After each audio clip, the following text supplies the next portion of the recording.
What's up, guys? Ted from Immersion here. It's Friday. It's time for another D&D weekly update. Wow, was this week packed with news. Not only, if you go to a Wizard's Play store, can you pick up your copy of Out of the Abyss ahead of time. Its official release is the 15th. We also got brand new Unearthed Arcana stuff. We got news coming out about a brand new, the new Ranger. We get news about feedback on Psionics, about possible upcoming books like a Player's Handbook 2, Monster Manual 2, in a survey. We know what's going to be coming in the Extra Life previews. It's huge. You got to stay tuned.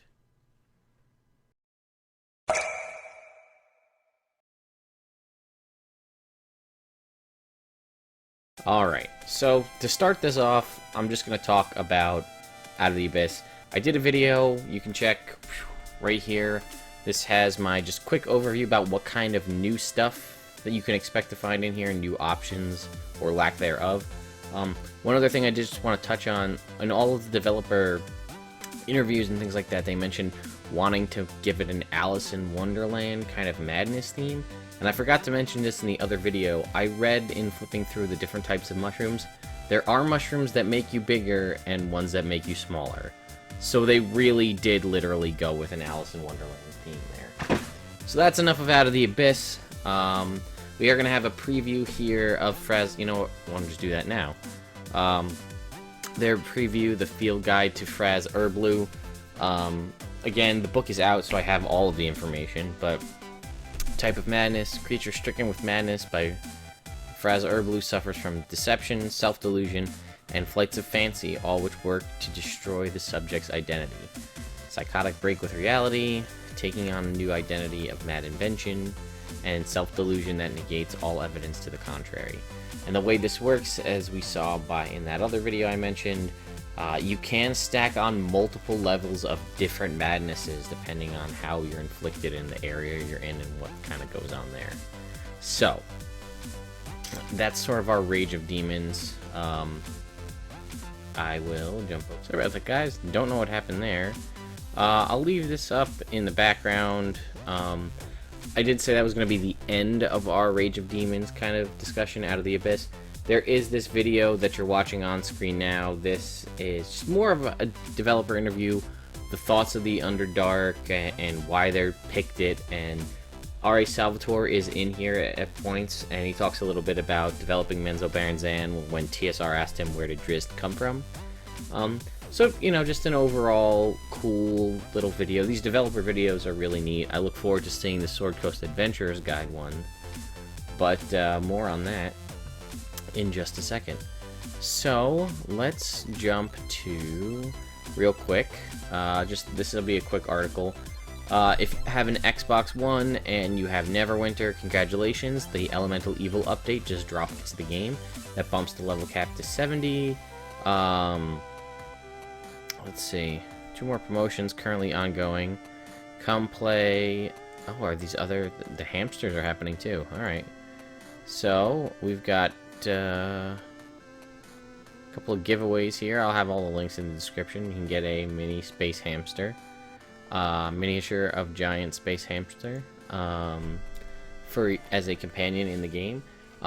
I haven't really played around with Neverwinter too much on my Xbox. I do have it, but I stick to the PC version.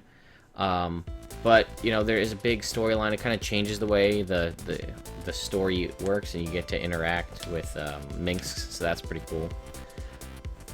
So, moving on from Neverwinter, let's talk Psionics. Now, I'm not going to discuss too much of the Psionics article here, but what's more exciting is some of that stuff I mentioned in that intro is what this month's survey is about, and I highly recommend you take this. Again, links in the description.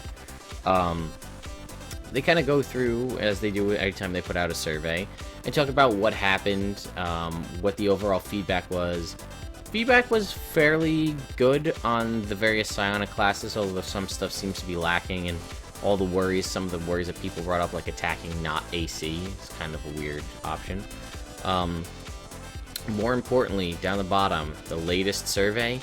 Thanks for taking the time to complete our 7th feedback survey.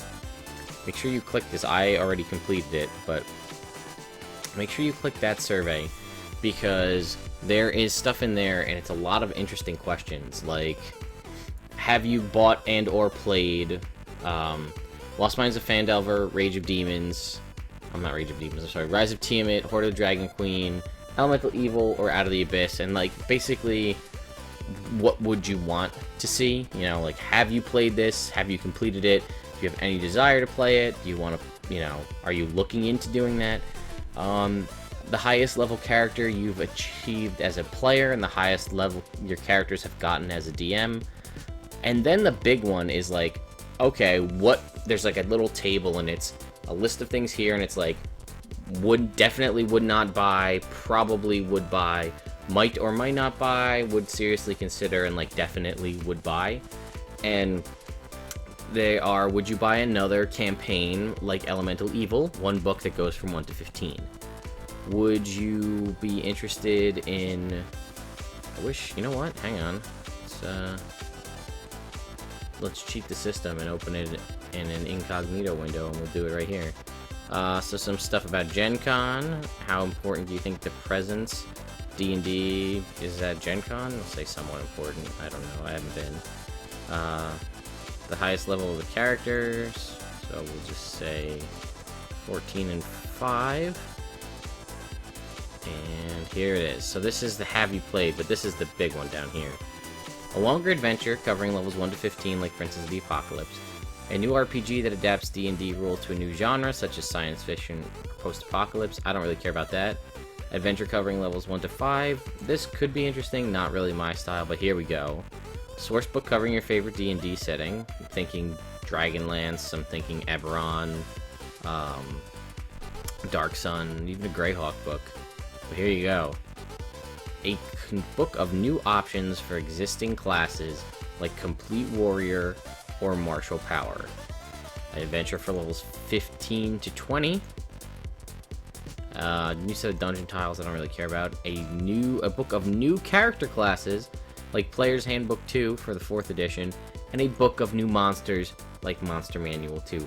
Guys, they really focus on these surveys, so if these are things that you want to see, like more classes, another monster manual, more campaigns, go and vote that you definitely would purchase those, because it does help. So I think we need to, you know, band together and make a big push to get more options for our characters, assuming that's what you want. If not, you know, maybe you want new dungeon tiles, and that's great too. But I want more options, I want more campaigns, I want more campaign setting stuff. So that covers Psionics. Let's talk about this Unearthed Arcana article. This was the big one. We knew Unearthed Arcana comes around the first week of a given month, maybe the second week. And this one kind of addresses something that a lot of people have been saying, myself included, that Rangers need some help. And they took it in a weird way that I wasn't expecting. But essentially you have a new variant Ranger option. It's designed to go from levels 1 to 5, and it is rife with tweaks that need to be made and potential ways to really, really abuse this class. So I'm not going to read you through the process, but it's sort of like a weird barbarian rogue mixture with a spirit animal companion, kind of removing the spellcasting in the animal companion and making them a spirit animal companion. And it talks about, you know, the different, what are Rangers? They are skirmishers, they are wanderers, they are guardians. It does say, you know, before, it needs to be thoroughly play-tested from levels 1 to 20, but they only give us levels 1 to 5, which is kind of weird. So let's just talk at the top here. 2d6 hit dice per Ranger level. This has got people up in arms. I'm not that worried about it. It does make them the king of short rest healing. It puts them basically on par with a barbarian, unless you have to roll for your health or choose to. You can only minimally get a 2 rather than starting at a 1 potentially. Another big one, saving throws, dexterity and wisdom. They get both dex and wisdom saves. If you take resilient constitution, you have all the best saves in the game, and you only need to take one thing. They lose medium armor. They keep shields. I'm not sure if Rangers had herbalism kits, but they definitely do now. Still have 3 skills to choose from. The options for armor and equipment is more or less the same. Here comes the big one, Ambuscade. You get this at level 1. Rangers strike first and strike hard. When you roll initiative, you gain a special turn that takes place before other creatures can act. On this turn, you can use your action to take either the hide or the attack or hide action. If more than one creature in an encounter has this feature, they all act in order of initiative, and then regular initiative order begins. If you would normally be surprised at the start of an encounter, you're not surprised, but you not gain this extra turn. So let's point this out that it's the attack action. So if you are a level 19 fighter, level 1 this ranger, that's 3 attacks. So you get 1 free shot at the start for 3 attacks. You then roll your initiative and have your regular initiative order take those 3 attacks. And then you can use Action Surge and get another 3 attacks, not including if someone had already somehow cast haste on you prior to the fight, getting another 3 attacks. So that's huge, because this makes a 1 level dip in Ranger, like, I guess I'll get 12 plus my Constitution modifier at first level, Dex and Wisdom saves, and this freaking awesome ability. You know, the only thing is you're stuck with light armor, unless you take, I don't know, a Cleric, one of the ones that gives you heavy armor, or you just be a Dex-based class and go for something that gives you medium. Natural Explorer, same as it is in the Player's Handbook. Fighting Style, same as that. They do lose Favored Enemy, which I think is interesting, because that's typically the Rangers, like, that's their shtick, and they just pulled that completely. Skirmisher Stealth, beginning at 2nd level, you combine Speed and Stealth. You are difficult to detect, even if your attack or otherwise action would make you detectable. At the start of your turn, you pick a creature, and essentially you remain hidden from that creature regardless of what you do. You can run up to them, attack them, and you're still hidden. And as long as you get into a position where you could hide again, and you make a Dexterity Stealth check that beats their passive perception, you hide indefinitely. So if you're talking about one boss and there's some kind of cover, you could just attack from stealth, which gives you advantage, and then go hide. And just keep doing that. And they can never see you and never target you because they don't know where you are. Primeval Awareness. It says see the Player's Handbook class feature. Primeval Awareness in there requires that you use a spell slot. I saw some back and forth on this. My assumption is it's just make it equal to your Wisdom modifier uses per day. And then the Spirit Path. This is going to replace either the Hunter or the Beastmaster. And it's a pretty interesting concept. You gain a Spirit Companion, and as a bonus action, you can command your Spirit Companion to materialize as a living creature determined by whatever the class is. They last for 1 minute or until your concentration is broken, which is unfortunate because it acts like a spell. This is once per day. It gains the benefit bonus on attack rolls and saving throws equal to your Wisdom modifier, and it uses the hit points in its annual stat block or half of your current hit points, whichever is higher. You're going to have 2d6 hit points, so you're going to be in a good spot. The manifested creature takes its turn on your initiative and acts immediately after you. You control its actions even if you are unconscious or otherwise unable to act. You also, there's an invocation that you can do, and you regain the ability to invoke that on a short or long rest. Ability score improvements are the same, extra attacks the same, and here's the Ranger paths. I'm not going to go too much into the fluff. The Guardian, you get a brown bear, so that's the animal you could summon. And when you invoke them as a bonus action, you can choose a Spirit Companion. Choose you or an ally that you see, and they gain 2d6 plus your Wisdom modifier and temporary hit points. The Seeker is a giant eagle, so that does have the ability to fly and carry a medium-sized creature. And you pick an enemy, and all attacks against that enemy until the end of your next turn are made with advantage, which is huge. I'll get back to that in a second. And then Stalker, which is basically, it is a direwolf, essentially the same as the Guardian, except rather than you getting 2d6 plus Wisdom modifier temporary hit points, you pick a target, and when it hits with a... Oh, I'm sorry, it's you choose yourself or a creature you can see. The next time they hit with a weapon attack, it does 2d6 plus your Wisdom modifier damage. So, I mean, the clear winner here is Seeker by a long shot, because it's been confirmed, and I have to see if delve into this a little further, but this is a special turn ambuscade. Not a special action, not a special round, a special full-blown turn. which definition of a turn means you can have a bonus action and you can have a movement.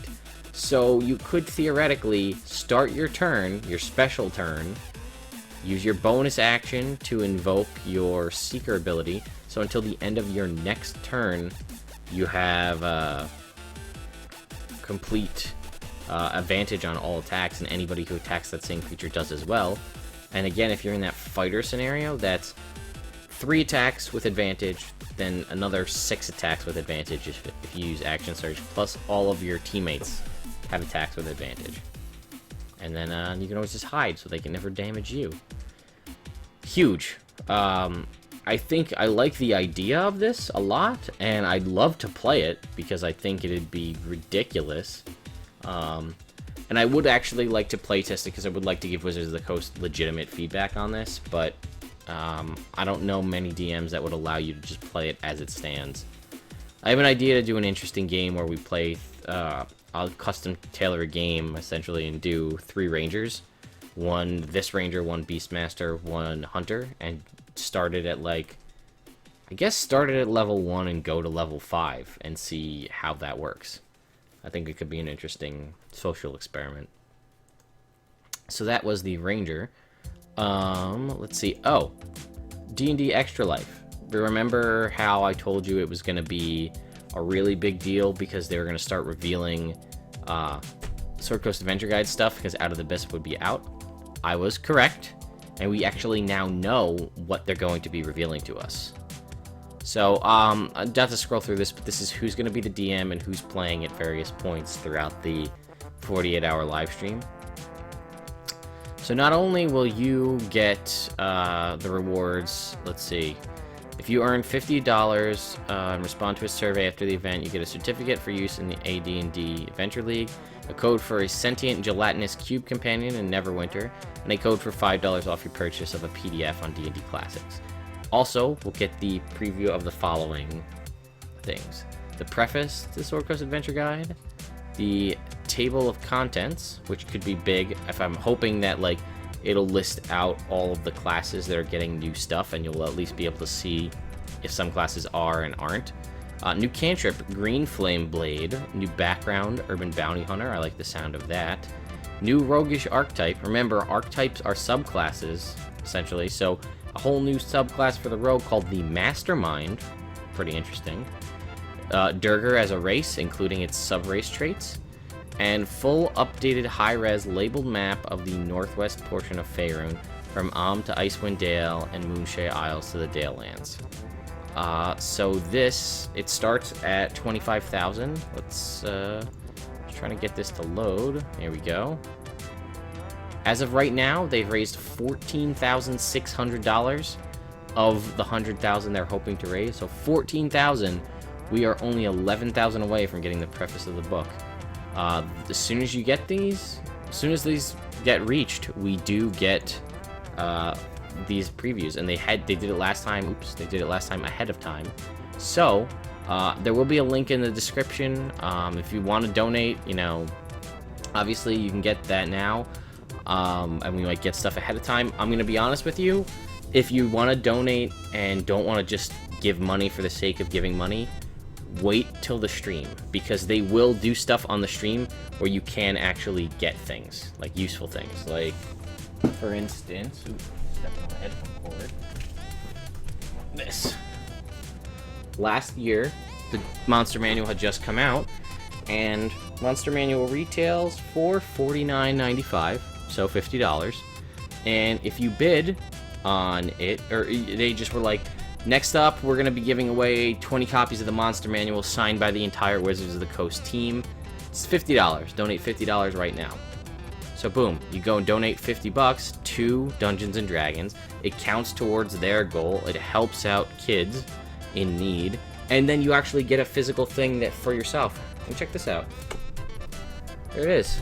Signed by the entire Dungeons & the D&D staff. How cool is that? So, like, I paid the retail price for this book without shipping or without any tax. I got the physical book signed by Wizards of the Coast, and I helped them reach their goal. So be mindful of that. They did really cool stuff like old D&D First Edition Essentials kits. Like the white box was on sale. They gave away minis. They gave away mini packs. They gave away codes for Neverwinter, and I think codes for like some of the Xbox Live Arcade / Baldur's Gate type stuff. So be on the lookout for that. And then also check out some of the individual people on the roster, because they might have specific donation incentives as well. Like I said, last year they had one DM, and you donating to the DM could get the DM energy drinks, or like could be like, I want you to put a beholder in the campaign, and he has to do it. So they also had some authors on there last year, and like you could get in the author's books. I'm trying to get this to load. Here we go. So we've got Greg Billsland. He's the DM from last year. So let's click on his. He's currently raised 2.7 K. So let's see what's going on. So let's see if he's got anything here. What you can do: $5, you rock. Thanks for the donation. $10, reroll. Buy me a reroll to punish players. $20, I'll email you a copy of the notes from the adventure I'm running. $30, name an NPC item or decide a catchphrase / battle cry for an NPC. $40, grant the bad guys a surprise in an encounter. Buy a monster, and I'll incorporate your favorite monster into the campaign. This is what I'm talking about. $60, I'll incorporate your favorite magic item or artifact. I'll include some horrible riddle or puzzle that you devise for the players for $70. Cameo, choose a character from pop culture or one of my previous games, and I'll incorporate that character in the game. Drizzt, Gandalf, Malcolm Reynolds, Slurpee, it's up to you. $90, it was all a dream. Since my adventure features Fraz Urb'Lou, I'll feature your favorite dream cliche. You pick. Character or NPC will appear completely naked. The character's worst nightmares will be realized, probably spiders. His character will at some point appear to fall to their death. The character will encounter pits of snakes. They'll try to flee, but their legs won't move. They'll awaken to realize it was all a dream. They'll have some kind of surreal encounter in which their minds control everything. The character will find themselves taking a standardized test. $100, you name the adventure. I'll incorporate your chosen name into the adventure I run. $150, killer dice. I will email you one of the sets of dice I use during the game. The Billsland Special, pick from 3 of the $100 or less options, plus I'll send you some cool shit for my personal D&D collection. And $500, your game, your rules. You can play in a session of one of my home games. I'll run a short adventure online for you and your friends. I mean, that's pretty cool. I mean, it's $500, but wait, there's more. So this year I'll be actually playing as well as DMing, and you can help choose some of his character stuff. What faction he chooses, you can grant him potions, you can give him a wish spell, a magic item, things like that. This is the kind of stuff I'm talking about. It's worth checking out if you like what you see and you want to help somebody. I mean, again, if Greg's not the guy that you want to help out personally, there are tons of other people on the staff. Perhaps you have a favorite...